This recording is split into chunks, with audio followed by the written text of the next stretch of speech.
sheer volume of investment and interest in climate tech. Definitely London. There's a lot of climate financing running around here. We're using essentially desiccants, which is a subclass of hydrogels that absorb the water automatically from the air at the night time. And then during the daytime, that coating evaporates the water, which essentially removes thermal energy of the panel and increases the efficiency. Biochars are not equal. The interesting one that's sewage sludge biochar, so it's made from poo. Biochar is biomass that is heated in the absence of oxygen. You're burning something without actually burning it. Then you heat it up without oxygen and becomes a biochar.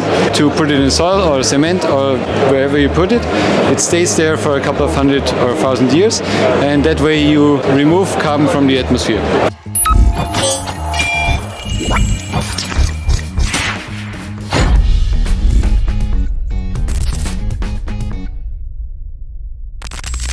So I'm in Innovation Zero. This is going to be our season special. I was just sitting at this table and I bumped into this founder of A&B Materials, and his name is Amari from A&B Smart Materials. And then they have a very cool coating material for solar panels. I will let him explain their hydrogel coating. Exactly. So we're developing a coating which you can apply as a retrofit to the current solar panels, and it's a hydrogel material which absorbs atmospheric water at night and then releases that water through evaporation during the daytime, cooling the panel down and increasing its efficiency. Hydrogels are a class of materials which are highly water absorbing. So essentially, if you have 1 gram of hydrogel, it could absorb technically up to 250 grams of water in that material. So that's the class of material. We're using essentially desiccants, which is a subclass of hydrogels that absorb the water automatically from the air at the night time. And then during the daytime, that coating evaporates the water, which essentially removes thermal energy of the panel and increases the efficiency. Yeah, that's so cool. How would you explain this to an 8-year-old? If the metaphor would be a leaf from a tree. So essentially, leaves are not getting too hot. Photosynthesis is happening in the leaf, but they're not getting too hot just because the leaf is evaporating a bit of water. So we're doing the same. We're transforming solar panels to mimic actually leaves from human plants. And I'm always very excited that there's many people in the climate space that to make the future better. And he's going to answer a question from a previous guest. There are 2 questions actually. One is, what's the last meal on Earth? Well, the last meal on Earth that I would like to have is Belgian fries, because actually fries are from Belgium, and so as with my fellow Belgian here, I'm pretty sure that we can all agree that everyone should have as a last meal some Belgian good fries. Yes, and then the next question is, what excites you about the future? I think it's the sheer volume of investment and interest in climate tech. This has completely changed the game in the last few years. In the past, I think it was a nice thing to do, but right now, just being at this event, you can actually see the number of investors that are backing climate tech startups, but you're also seeing the successful exits that previous founders did in climate tech. Yeah, so that's really, like, now it's becoming something that makes sense, that make business sense. Let's make climate cool again. Thank you.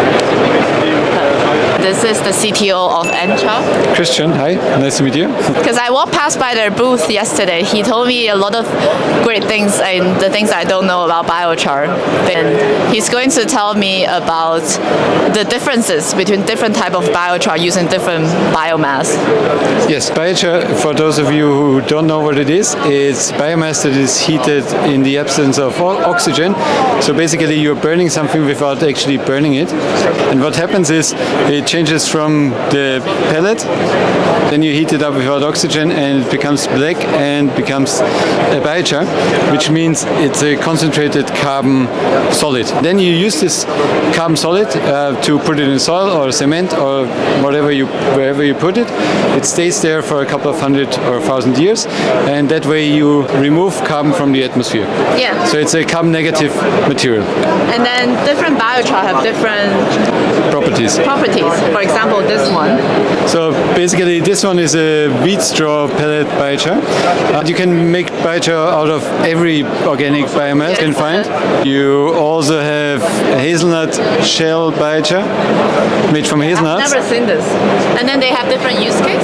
Yes, so biochar is a bit like its parent material. Like the hazelnut shell biochar will be different than a pellet biochar in terms of how much can it absorb, how does it interact with soil? How does it interact with cement, for example? What would be used for cement and what would be used for? So cement companies usually like cheap biochar in a very fine form.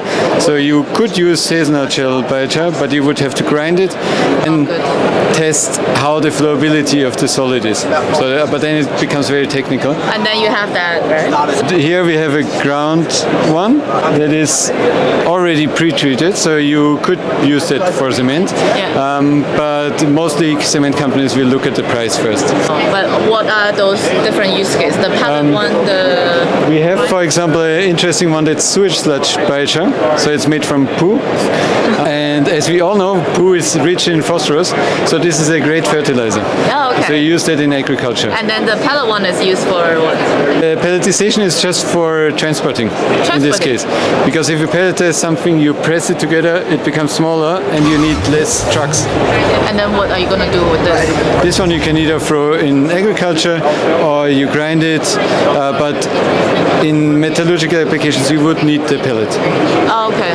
So you can use it in metallurgical applications because it must oxidize very slowly. Okay, and then the other one is for cement. And then who use the... Isn't it just? Yeah. They will be ground and used either agriculture or construction or metallurgical because it's cheap and high in carbon. Okay. Which one has the highest carbon?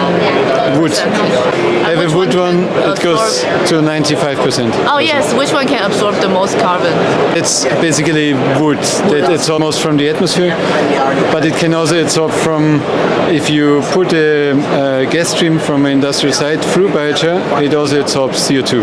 That's a different application. Okay. How would you explain this to an 8-year-old? To an 8-year-old, I would explain that biochars are not equal. They are very different. They have different shapes, different forms, and most importantly, they also do different things. And the analogy I usually use is cheese.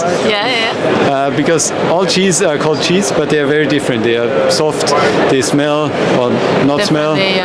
They can be very hard and brittle, and they all taste different. And the same with biochar.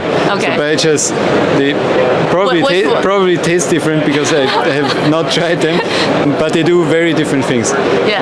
So then the ones with higher carbon percentage would be similar to the cheese that's very hard, maybe. I don't know. Hard. I answered a question from a previous guest. He asked, in which location do you believe climate tech will have the most impact in the world? I'm not 100% happy about the question, but because I think climate tech in every location it has a great impact. The question is the context. I don't think it's location specific. I think it's the context in which you apply it. Yeah, there's another question here. Where would you like to live in the world if you're a startup founder? Is it San Francisco or is it maybe Europe? Because maybe Europe is the next Bay Area location. Then it's London. It's London? Yes, definitely London. There's a lot of climate financing running around here. Let's make climate cool again. Thank you. Leave a question for the next guest. Well, I would ask the same question. No, you cannot. I cannot? It's fun. Perfect. Express biogas at their home and do not necessarily reflect the official position of Ice Climate Tech.